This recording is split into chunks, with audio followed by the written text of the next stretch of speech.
What's going on, bottom line viewers? It's Mitch here, live for another week of NFL picks. This time for week number 13 of the 2020 NFL season. I just had probably one of my best weeks of the season. I debuted my best bets video on YouTube. We went 80%, 4-1, so looking to do well there again. So make sure you go check out that video when it comes out on Thursday or Friday. And we went 12-4 last week, 13-3 straight up. So pretty good week in week number 12. I hope you did as well.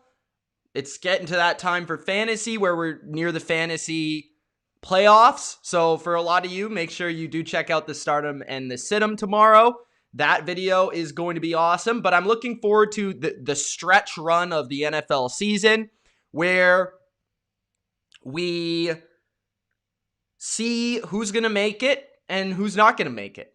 And obviously, this is what the NFL was thinking when they made it a 7-team playoffs, right? A 7-team playoffs, 7 seeds in the AFC, 7 seeds in the NFC. And now we're going to have that extra team make it instead of the 6 seeds and the one team that maybe should have made it or was really close to making it, who's going to be on the outside looking in. Now it's going to be that 8th team that doesn't make it. And the interesting thing about the first time they try this year in 2020 is there's actually a lot of teams that could end up with like 9 or 10 wins that actually might not make it. So that's really interesting because typically we see like the 7th seed at like 9-7, they really shouldn't be making it, really. And that was my problem with getting that 7th seed in that playoffs, right? Was typically that 7th team never really deserved to make it. But this year, it feels like, man, we should have like 8 teams on each conference in the playoffs. So it's interesting. It's interesting, man. So week number 13 is here. I'm excited to break it down. And I'm excited to give you my picks. So let's start off with how my record is doing so far this season. Before I give you my record for this season, make sure you do spike that like button. And don't forget to subscribe to the channel if you are new to the channel for weekly NFL picks here on The Bottom Line View. And of course, get in that comment section. Ask your questions about this week. Ask your questions about betting or the matchups that are going down, or maybe even fantasy, but typically we leave that till tomorrow. Get in that comment section if you're watching me live or if you're watching me after the fact. I always love to hear from you guys, your opinion, your thoughts on the games this week. So let's check out my record. So my record for 2020 thus far, straight up, is 124-49. Pretty damn good if you ask me. I went 13-3 straight up last week, so that really helped. I think the week before I kind of had a rough week, but we bounced back big. My spread picks, I'm 27 games over 500.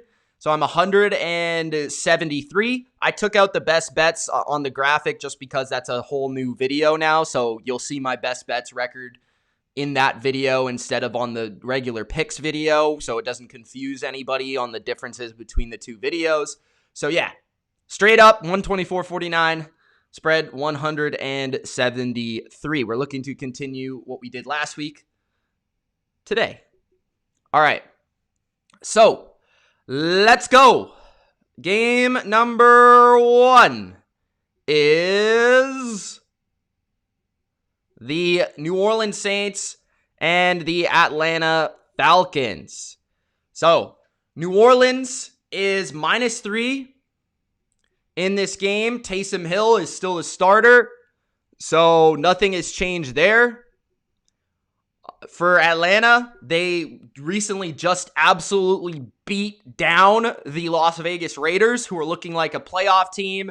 The Raiders, they were closer to the Chiefs. Everybody was hyping up Derek Carr, hyping up the Raiders. And then all of a sudden, Atlanta smacked them all over the field. So Atlanta's looking to get revenge in this game versus the Saints. And it's rare that you see a divisional matchup that's like 2 weeks apart. So how much can really truly change from the last time they played? I think what does change is the fact that now Atlanta at least has 2 games of tape, right? They have a game of tape of themselves playing Taysom Hill, and they have another game of Vic Fangio scheming for Taysom Hill. So now they have at least 2 weeks of recognizing what the Saints and Sean Payton will do to scheme up their offense with Taysom Hill, which I think is a significant part of this game. And if Atlanta is going to win, it's because they key in on some of the changes that they can make to their game plan this week to be able to win. Now, stopping Taysom Hill wasn't the primary issue in that game 2 weeks ago. The bigger issue was the fact that they could not block the Saints' defensive line. And you have to wonder, how much is that going to change 2 weeks after, right? How much is that going to change? Are the Saints going to just bully them once again and it's just going to be a replay of 2 weeks ago? Or is Atlanta going to come out with a different offensive game plan, getting the ball out quick and Matt Ryan and his receivers connecting for big plays?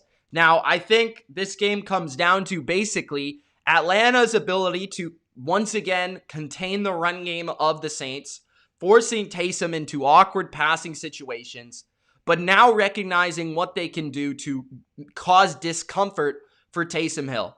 I see this game being lower scoring because I think Atlanta is going to be able to adjust to the Saints offense the way that they were not sure what they were going to see the first time.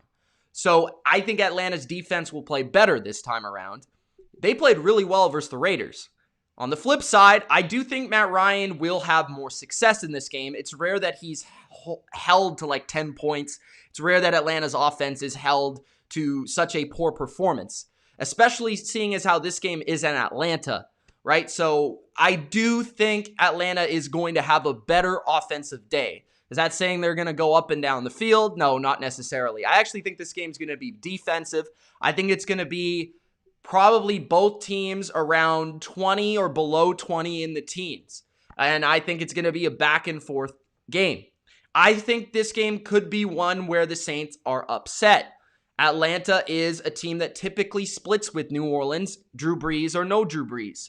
And Atlanta has shown that over the past few weeks, they've been competitive.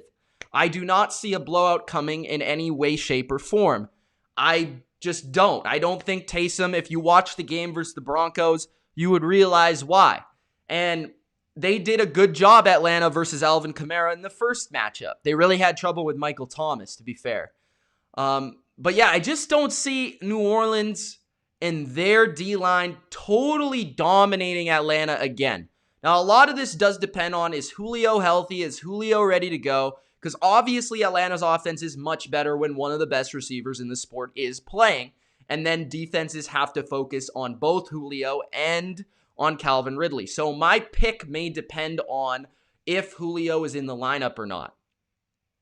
I am going to go with the upset here. I'm going to take Atlanta.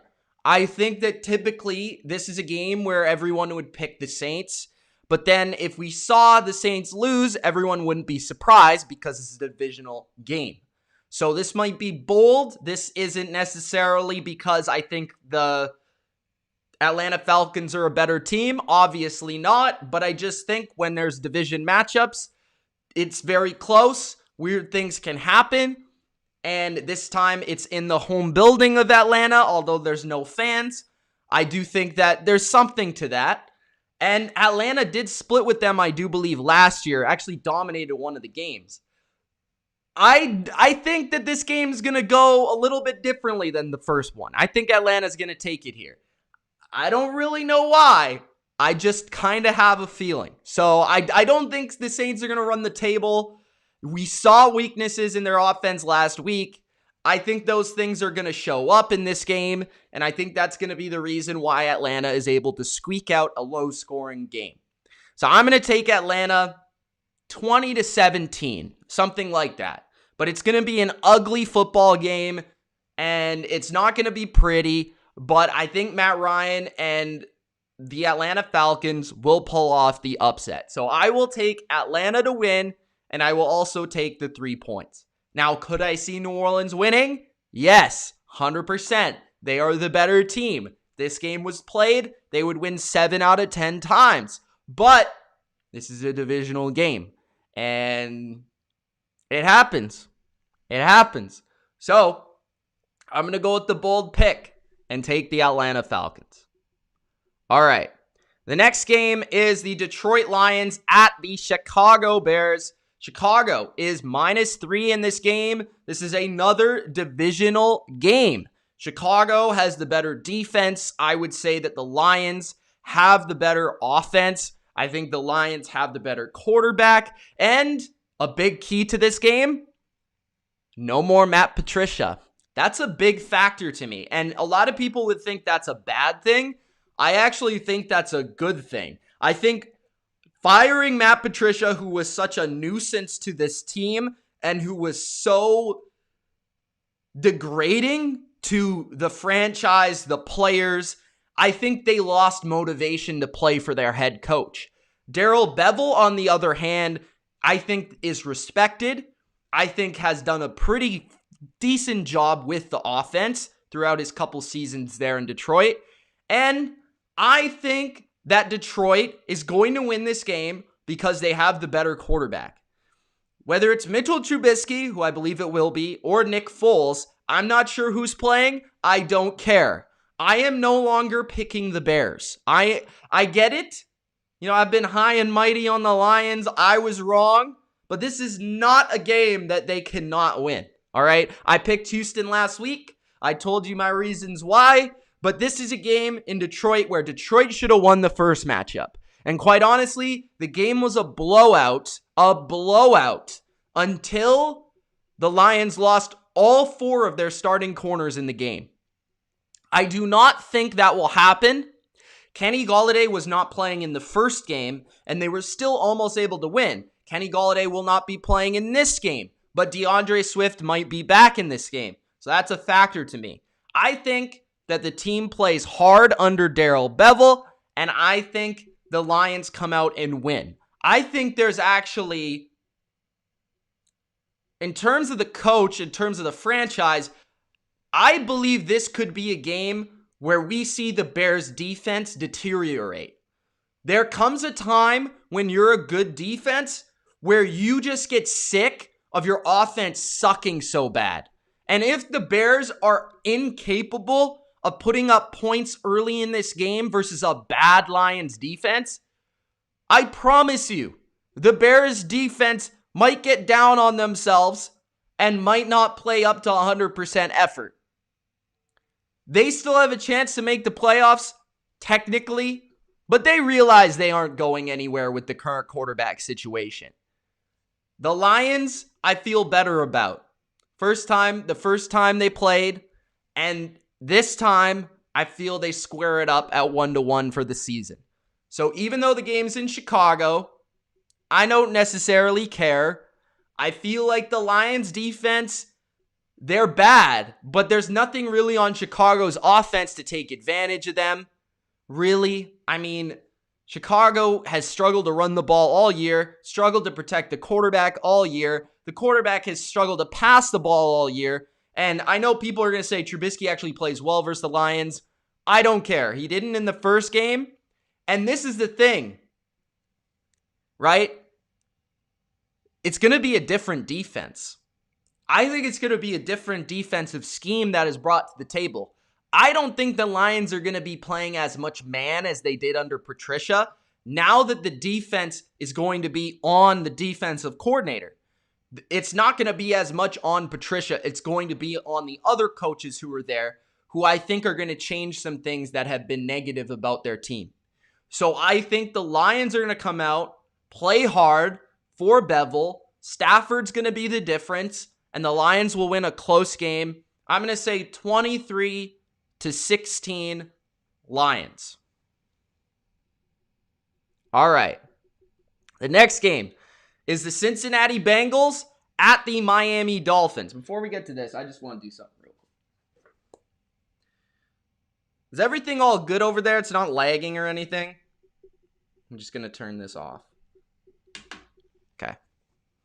All right, so the Miami Dolphins are minus 11.5 points In this game, Miami is at home. Cincinnati does not have Joe Burrow. Obviously, he's out for the season. I believe it will be Brandon Allen starting at quarterback instead of Ryan Finley, who started last week. Played fine.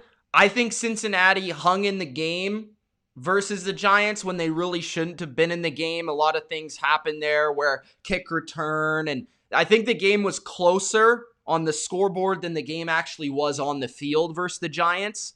Miami is a very good team. I believe they're going with Tua here instead of Fitzpatrick, although I think Fitzpatrick gives them a better chance to win. Cincinnati, to me, is the second worst team in football, maybe the worst without Joe Burrow. Their defense has played pretty well, though, in spots. Like, they played well last week versus the Giants. I think they could be a little stingy early, maybe give Tua a little bit of an issue early. But I think Miami's defense and their ability to send pressure at Allen and that weak offensive line with Brian Flores scheming it up is going to be a difference maker. I think this is a game where the Dolphins will win once again based on their effort from their pass rush, their defense, and their special teams. That will allow them the solid floor, and Tua will be able to capitalize off of it, ultimately developing into somewhat of a blowout. I think the Dolphins should win this game by about 14 points. I'm going to say they win 27-10, so 17 for my score, 27-10-ish. I just don't see Cincinnati scoring a lot of points with essentially a third-string quarterback in the NFL and such a bad offensive line. Now, I said the same thing last week, but the Giants, and they didn't score a lot of points. They had a kick return that helped them on the scoreboard. I think Miami is more suitable to getting after the Bengals and creating turnovers and forcing mistakes as a defense than the Giants were. And I also think that Miami's offense is slightly better than the Giants, so that should help as well. This game's also in Miami, which has to be a factor. So I'm going to say Miami wins pretty easily, and they beat up on yet another bad team. I will take Miami both ways. The Tennessee Titans are -6. Cleveland Browns. This is a huge game in the AFC. This is a game between the leader in the AFC South after a huge victory over the Indianapolis Colts and the Cleveland Browns, who are number 2 in the AFC North and currently a wild card team. The thing with Cleveland has been that they haven't really played anyone very good or beat anyone very good. They've lost to the Ravens. They've lost to the Steelers. They've only lost to teams that are fairly decent and beat on teams that are not very good. I'd say their best win, if I can recall correctly, was the Colts win. But the Colts are even kind of at the same level as this Cleveland Browns team. And Cleveland, I just don't think they're very good.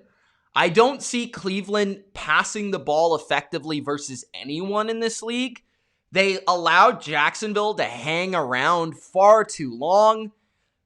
Cleveland can run the ball quite well, and that's where I think they can give Tennessee some issues, where Nick Chubb and Kareem Hunt could total 150 yards in this game, but it depends how the game flow goes. If Cleveland gets behind early in the game, it's not going to be pretty. But if Cleveland can stick around early in the game, this one might be closer than people expect. I think the difference in this game is going to be the quarterback play between Ryan Tannehill and Baker Mayfield. While Ryan Tannehill can make big plays, we have yet to see Baker do that, especially without Odell in the lineup. And at a certain point versus a good team, you're going to have to pass the ball. The thing with Mike Vrabel as well, he's going to look at the tape of the Ravens game. He's going to look at the tape of the Steelers game and see a common theme of teams blitzing and getting after Baker in those situations. And that's exactly what Tennessee is going to do. Now, on the other side, Cleveland's defense has been okay. It's been solid. I think Myles Garrett will be back, which is big. He might become a problem in the passing game, but I really like what Arthur Smith is doing from a game plan perspective. Running the ball, passing the ball, play action is efficient. I think the Titans win this game. As for the spread, I don't really know. It's not one that really stands out to me as a game that I would love to bet on. I don't think it's going to be my best bet. At first looking at this week, I thought that the Titans over the number versus the number would be a good bet because I thought the number would be lower. I thought it would be like 3, maybe 4. But when it's at basically a full touchdown at 6 points, that does scare me a little bit. And I really don't know where to go. I think I'm going to go with the Browns versus the spread just because 6 does seem a little bit too high. And because I can see, because Tennessee's defense isn't very good, I can see Cleveland hanging around in the game. So I'll take Cleveland with the 6, not confident about it, but I do like Tennessee to win the game at home. And just the way that they're playing on offense, it's going to be very difficult for Cleveland to slow them down. Next, we have the Indianapolis Colts and the Houston Texans. Indy is -3.5.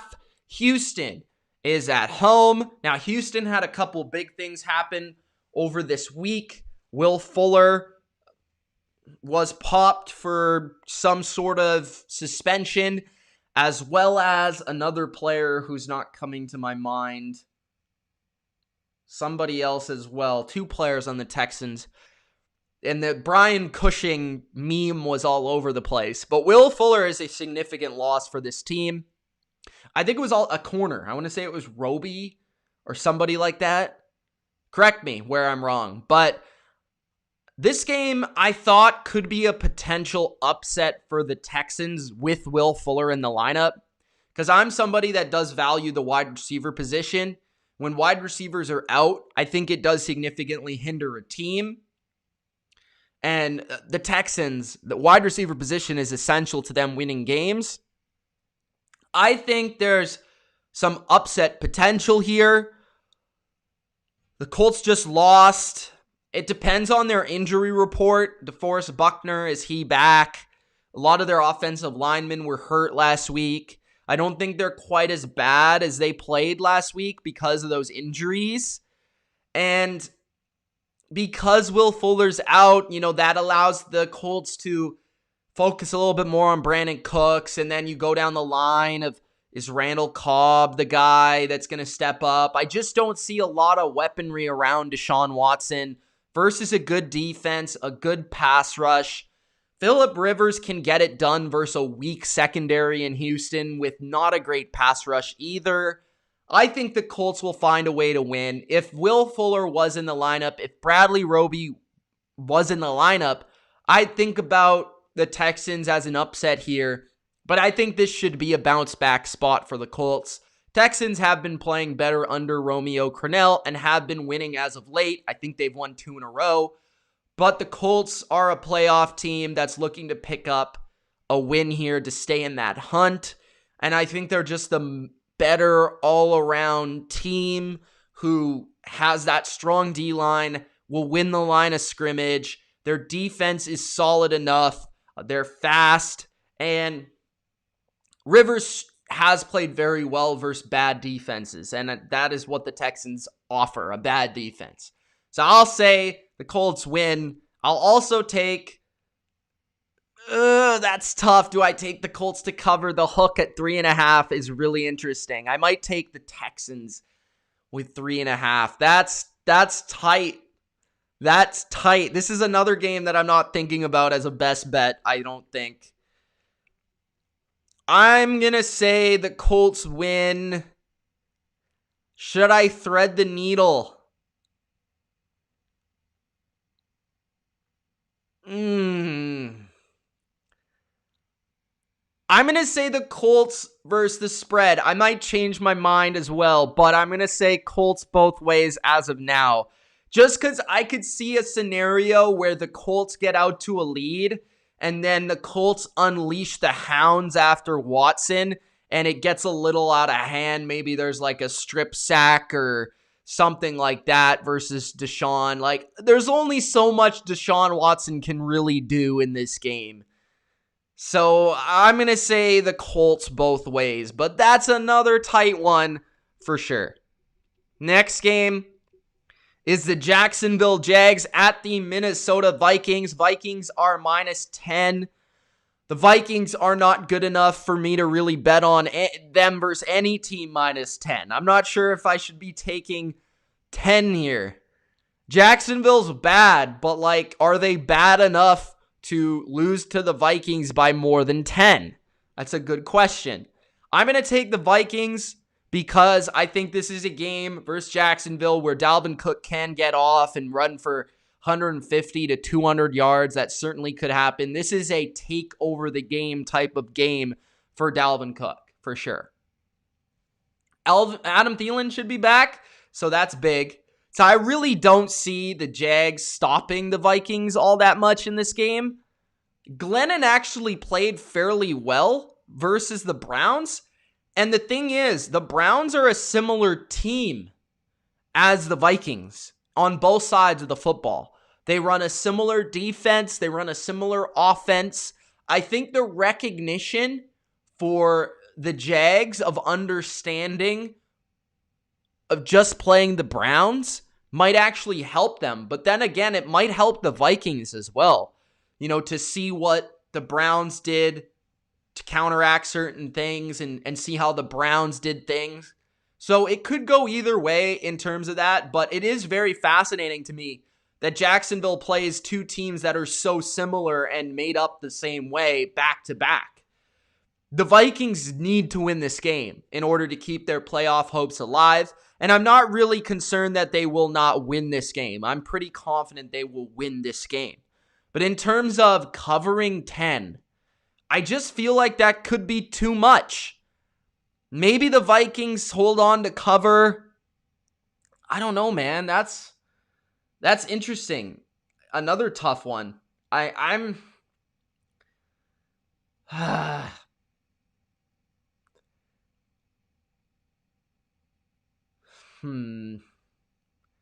The Browns weren't able to do it. The Browns were beat up.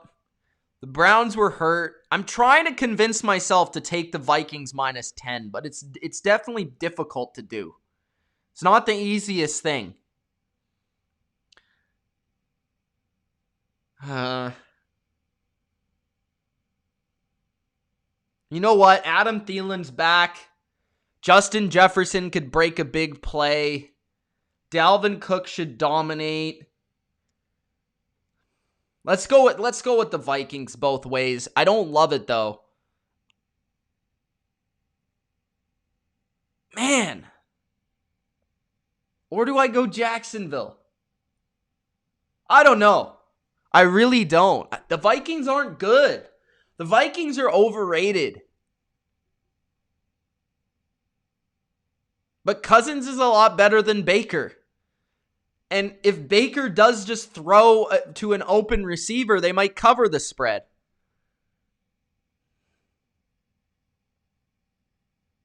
Let's just go Vikings. I won't regret it if I say Vikings, so I'll go Vikings. Next, the Las Vegas Raiders at the New York Jets.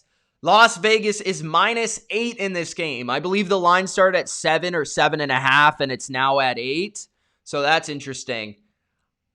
The Raiders are coming off a game where they were dominated versus the Atlanta Falcons. Atlanta dominated them on both sides of the ball. The Jets, they're the worst team in football. It remains that way. I thought they had a chance to make that game competitive versus Miami, and that never really came to be. When I look at this game, though, I think it's another game that I think the Raiders could be upset. I'm not even going to lie. The Jets aren't good, especially defensively. But when you think about the way the Jets are made up, their better areas of their roster are actually areas where they can take advantage of the Raiders. They're fairly good on run defense. They're fairly good in terms of their receivers and their ability to pass the ball versus a weaker defense and secondary, and the Raiders don't really overwhelm you up front. So the Jets could hang around in this game. I wouldn't be absolutely shocked if this game was close, but I'm obviously going to take the Raiders. I mean, I can't take the Jets. They're the worst team in the league. And even if the game is close, like even if the game is close on the field, it still could end up sort of a blowout on the scoreboard because it's the Jets. They could throw a pick six, they could fumble, they could make a stupid play. So there's no way I'm taking the Jets. Either way, I'm taking the Raiders. But I'm just saying, if this game was close, I wouldn't be absolutely shocked because of the matchups. But I will say the Raiders should win. This is a key motivation game for them. They need to get back on track. I expect John Gruden to be all over the details this week in practice, defensively, offensively especially, getting back on track, scoring, getting 27 to 34 points in this game would be a big thing for the Raiders, I believe, to getting back on track. And obviously they need this win to stay in pace of the playoff run and the playoff race in the AFC. So I will take the Raiders to win, and I will take the Raiders to cover, but it's not like a for sure thing. This is probably not going to be one of my best bets because I do see a little crack in the Raiders right now where maybe we were overrating them a little bit. Maybe they're coming back down to earth just as they did last year in the same way. But we'll see. The next game is the Los Angeles Rams at the Arizona Cardinals. Now, this game is feeling like a best bet to me, but I will confirm that when the video comes out. I really like the Rams in this game. I watched the Cardinals intently last week as I am a Patriots fan, and I saw Bill Belichick absolutely dismantle the Arizona Cardinals.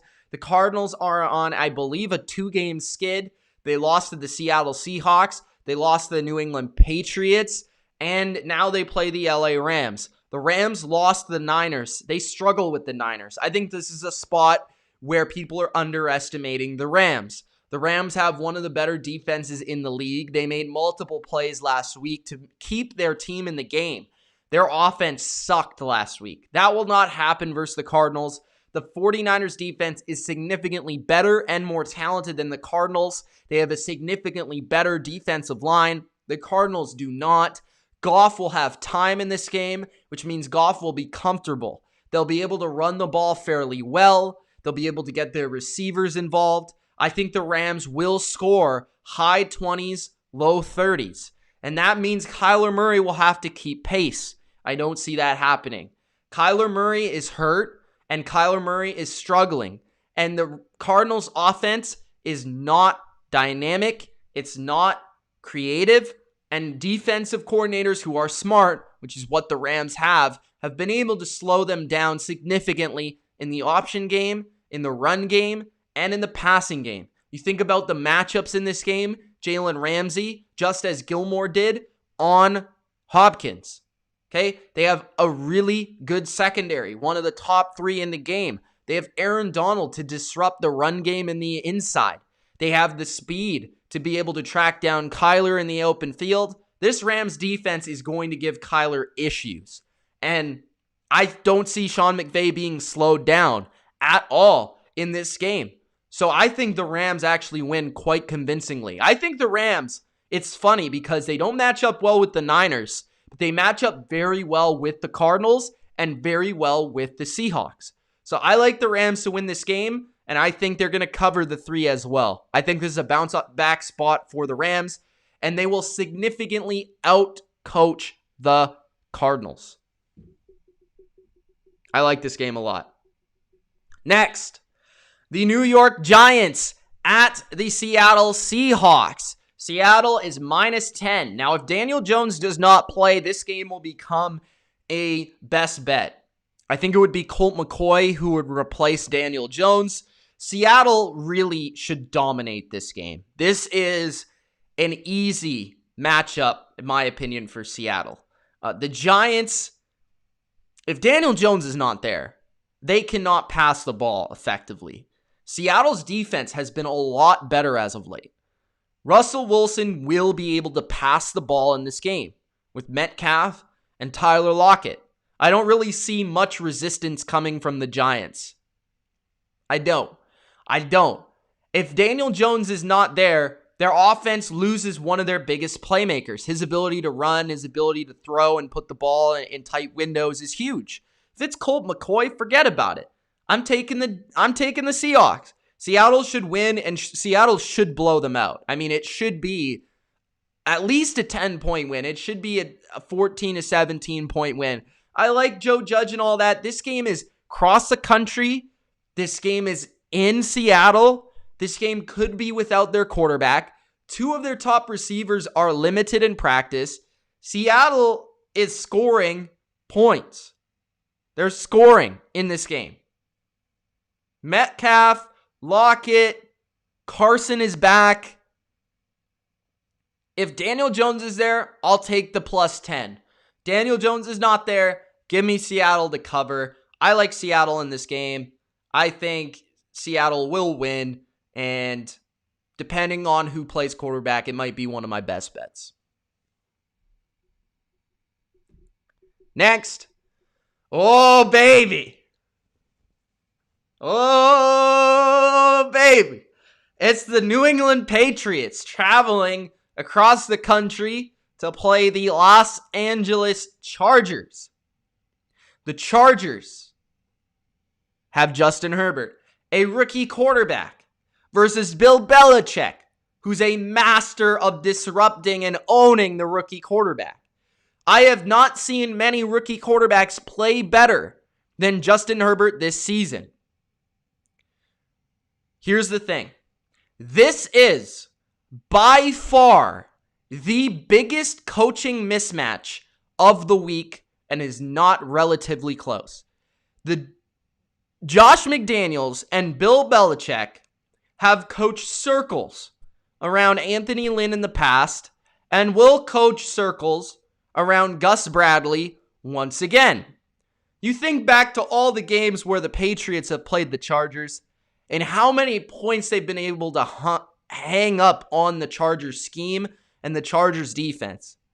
As long as Joey Bosa doesn't blow this game up, Patriots are scoring easily into the 20s. I understand they didn't play well last week offensively, but this is a different scheme. Chargers don't go man-to-man. The Chargers play soft zone. Cam will have guys open, and he'll hit those guys when they're open. They can run the ball versus the Chargers. The Chargers don't stop the run very well. The Bills ran on them for pretty good yards per carry. So that's a big advantage for New England.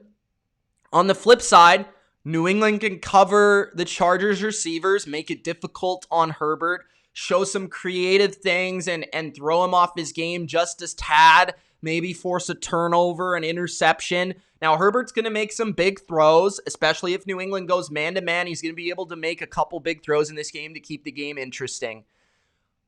And yes, the Chargers are probably more talented than New England, but the coaching mismatch in this game is significant.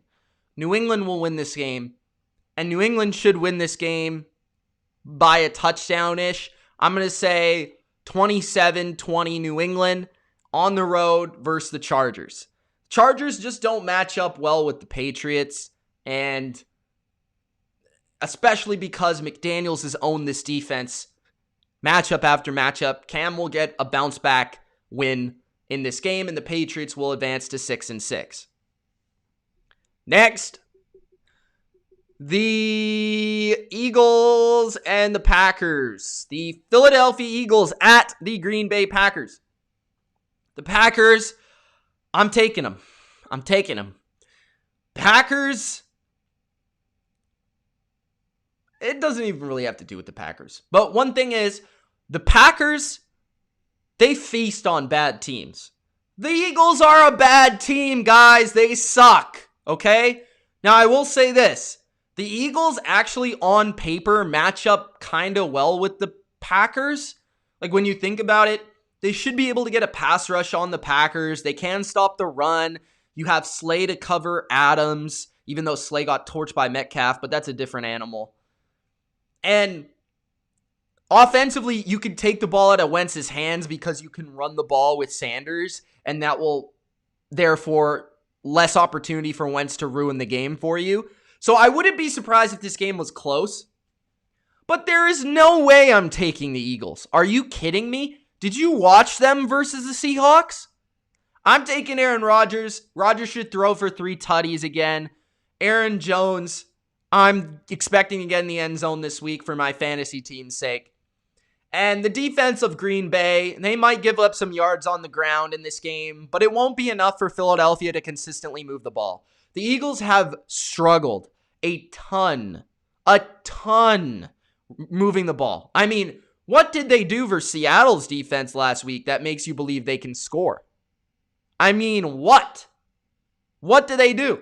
And Green Bay, once this game becomes where Green Bay's in the lead, they should be able to create a pass rush versus the Eagles' O-line that's been bad. Wentz holds on to the ball, and he gets sacked. He gets strip sacked. He throws a pick. Packers will win. I'll take the Packers to cover as well. Green Bay should score around 30, and I'm not confident that the Eagles will score 20 plus. So I'll take Green Bay to win and to cover in this game. If Wentz plays well and doesn't turn the ball over, it could be closer, but I don't necessarily think I can count on that. So I'll take Green Bay. Next, the Denver Broncos at the Kansas City Chiefs. Kansas City is minus 2 touchdowns, minus 14. I don't care who's quarterback. If it's John Elway himself, I'm taking the Chiefs. The Chiefs are a juggernaut, and they typically own the Vic Fangio Broncos, and Mahomes has owned the Broncos since he's became the starter of the Chiefs. Drew Lock, Blake Bortles, what was his name? Hinton. I don't care who the quarterback is. Chiefs will win. It's Sunday night. Sunday night gives them a reason to put on a show. The Chiefs will score 30 in the first half, and then they'll let the foot off the gas pedal. They'll allow the Broncos to get in it, and then they'll just crush them into the dirt. That's how the game's going to go. Tyreek Hill's probably going to have another 200 yards because I don't see anyone on the Broncos who can cover him. I'm going to say the Chiefs win 38, Broncos 17, and they cover. I actually kind of like this game as a teaser. And the Monday Night Football matchup is going to be the stream of the week. The Buffalo Bills minus 2. I think it started at minus 3 at the San Francisco 49ers. The 49ers are alive. They're still in this thing. Buffalo is looking to keep winning, maintain that lead in the AFC East over the Miami Dolphins. It might become interesting if they drop this game. San Francisco has the wizard himself. You're a wizard, Kyle. Kyle Shanahan at home. Buffalo traveling on Monday night. Monday night dog. San Francisco. I like what I've seen from San Francisco's defense, especially versus the Rams. Now, I could see the Bills winning this game because Josh Allen and Stephon Diggs and the boys put on a show.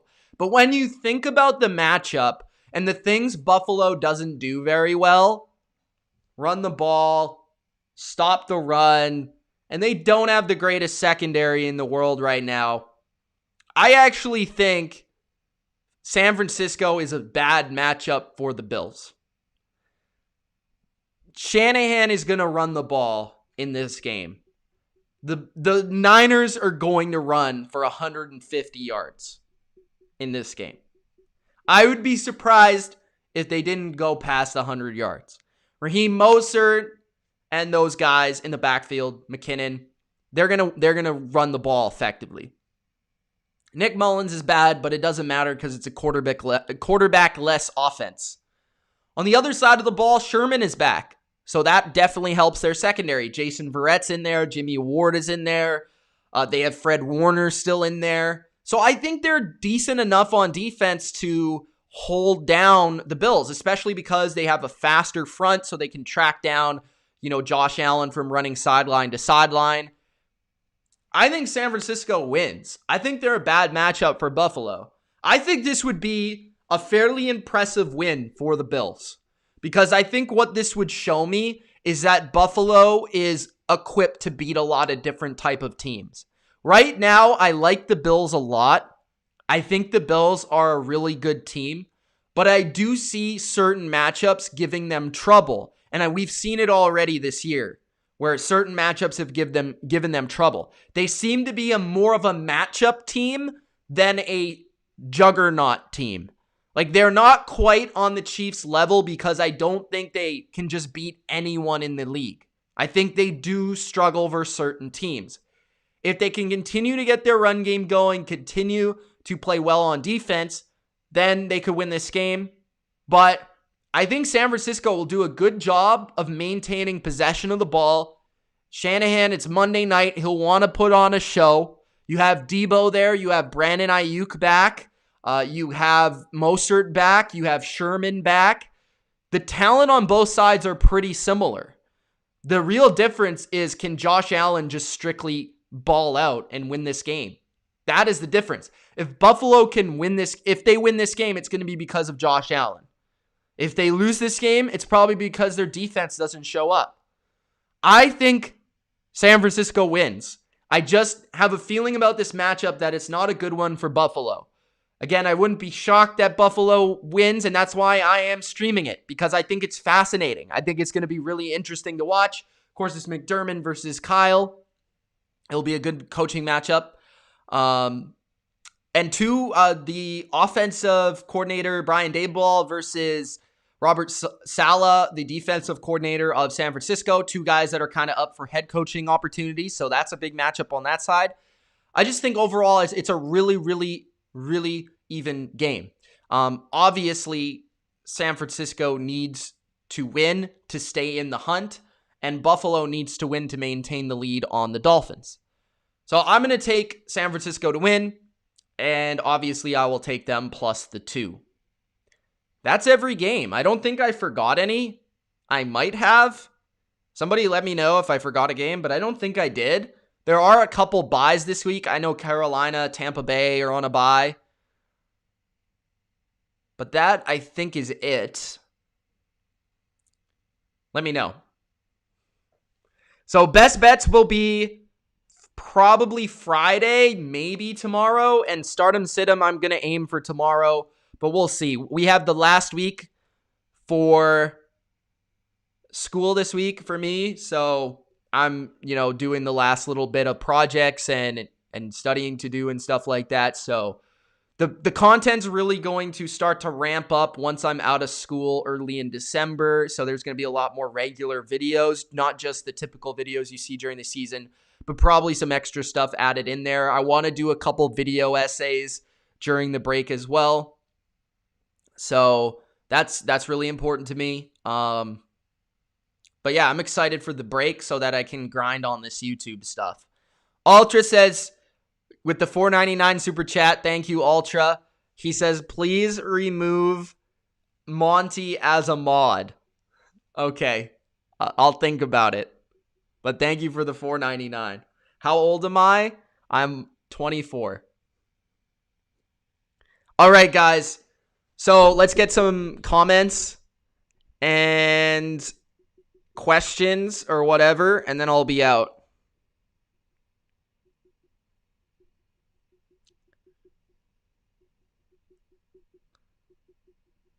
Oh, that's okay, Singh. Don't worry.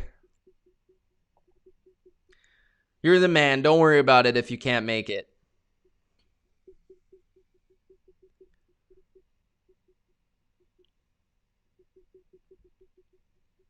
Washington's going to lose to Pittsburgh.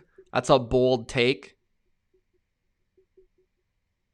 Bethel says Steelers, football team, Cowboys, Ravens. What are you talking about?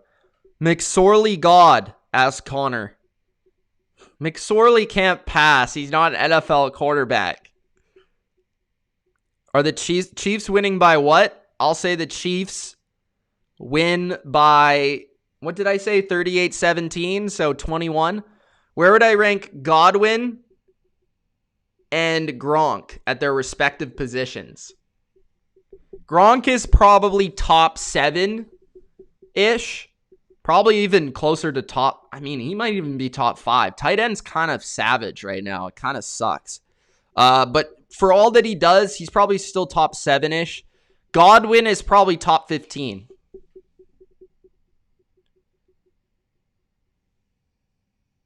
Yeah, I went to a school previously. What do I bet 1K on? The Patriots. Yes.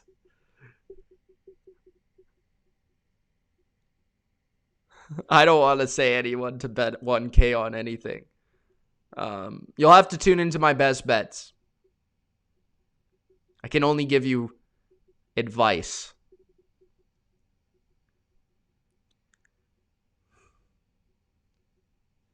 Do you think the Patriots will make the playoffs? Probably not. I hope, but probably not.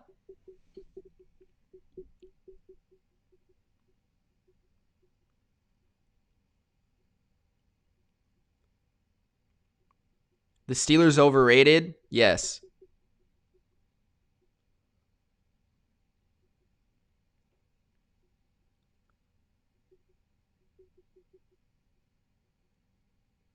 Durkan says the Bills are winning the Super Bowl.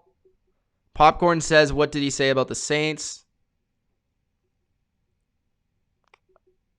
I said Atlanta.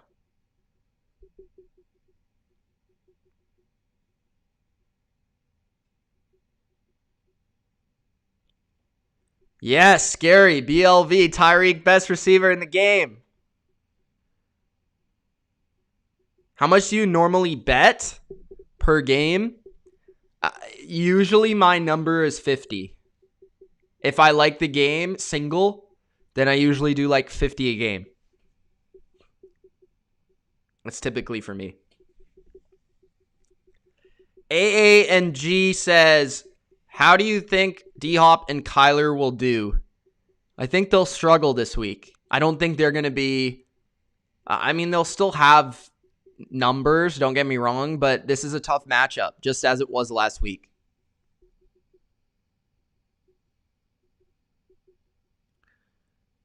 Fact or fiction, RG3 retires after the season? Fiction? Could be fact, I don't know.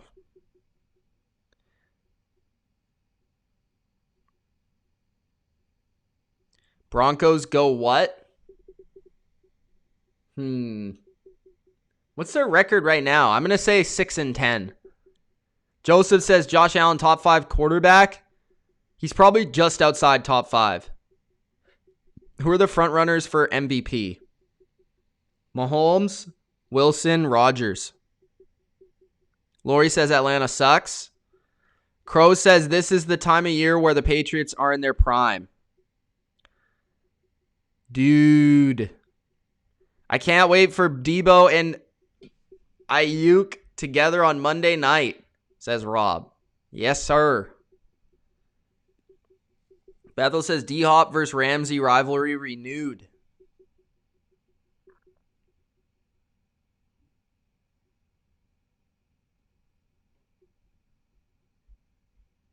$2 from Connor. Says McSorley is the highest QBR in the NFL, minimum 6 attempts.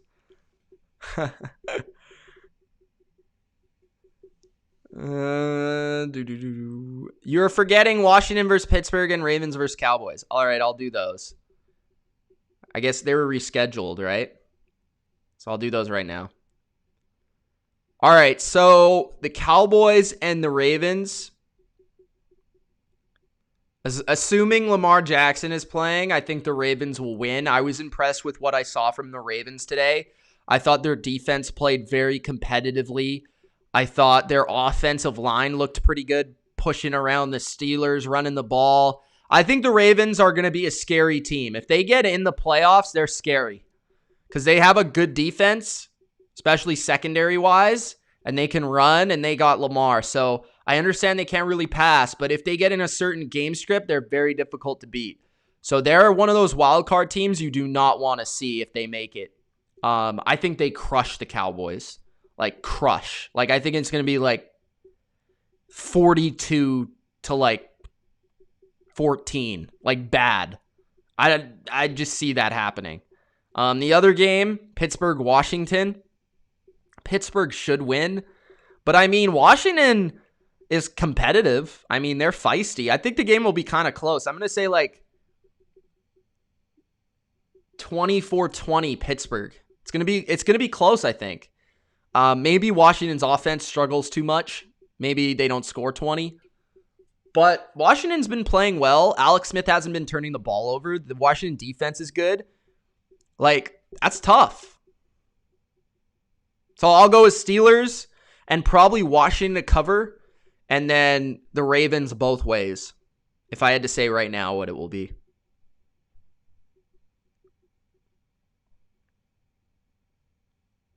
Jake said, Mitch, what's up? What's up, Jake? Patriots have beat the most good teams in the league according to statistic. They beat 4 teams above 500 this year. They should have beat more, to be honest. They should have beat the Bills, and they should have beat the damn Seahawks, but they choked on both of them. Chiefs for Steelers, what's my pick? I'm going Chiefs there, even though they don't play.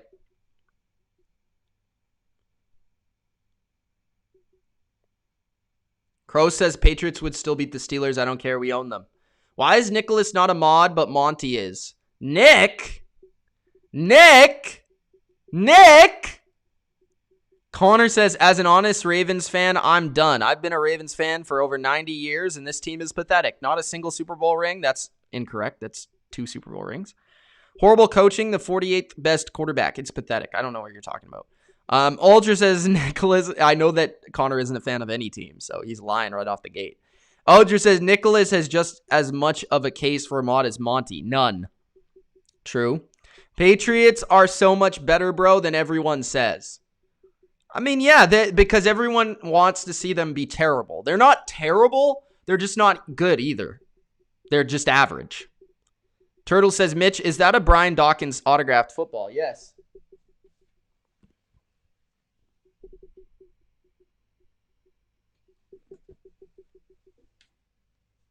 You like that? You like that? They should have. They were running into the end zone, and the guy fumbled. Gary says BLV Lamar Jackson will never be a top 5 quarterback. Well, you're wrong already. He was last year. Crow says Patriots have a very tough schedule. Yeah, they did this year. Seahawks and Lions fan says, and the Ravens did not exist for 90 years. Jake says, Mitch, DK. What? DK Malone. I don't even know how to say it. The Star Wars character, Pete Carroll nicknamed him that. He did? How much you want for that football? I don't know. Give me a price. Everybody's got a price. Yeah, I saw that block. Joseph says, should Frank Gore retire or go to a contender one more time? Retire! He sure retired 3 years ago. Do you think the Eagles should fire Doug? No. They should fire Wentz.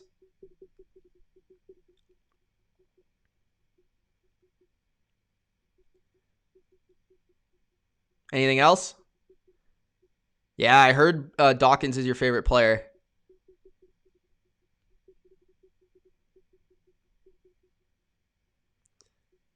Put your Patriots helmet on. You mean this one?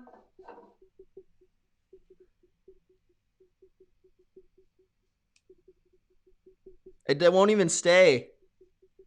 I got Durkant's hair product in. It doesn't allow me to stay in there.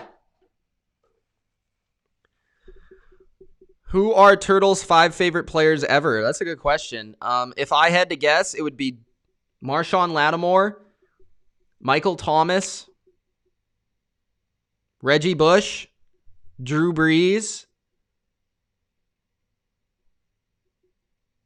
and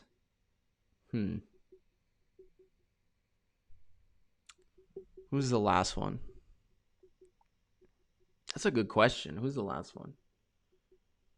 Taysom? No, just kidding. Jameis. Is the NFL rigged? No. Winner says, who should the Eagles sign or draft? Should they sign a draft? They just drafted Hurts, so... And I don't think they'll have a high enough pick. So I'm going to say they'll sign a quarterback.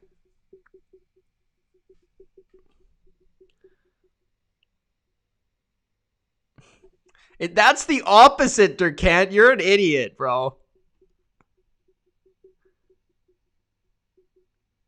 Am I in the fantasy playoffs? In BLV, I think so. Can the Cardinals upset the Rams? Twice. They might beat them once, not twice. Are the Bears the worst 5-1 team of all time? Probably.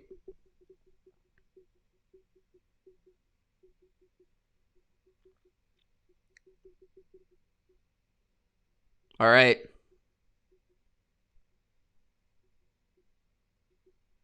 The Ratbirds are dirty, says Adam. Mosquez Callaway.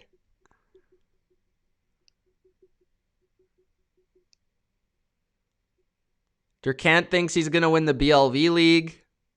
Ultra says if Mitch was Miami GM, they would be 9-1 with Herbert right now. That's probably true. Jack says the only reason why the Colts lost is because we were missing DeForest Buckner. Joseph says Gore should go back to the Niners for one more year next year. He'd be like their 8th string running back. Crow says, Mitch, what do you think about Myers? I like him. I think he's a solid number 2 or number 3. He'll be a Patriot for a long time, I think. Jake says, thanks, Mitch, again. No problem. Joseph says, was Nick Foles a one-year wonder? I mean, he did have one good year and that Super Bowl, so he's kind of like a one in a playoff wonder. All right. I think that's where I'm going to end it. Thanks, guys, for joining. If you enjoyed, Gronk, spike that like button. Don't forget to subscribe to the channel for more NFL and weekly NFL picks. We will see you soon. Stream of the week is 49ers, Bills, Monday night. Peace.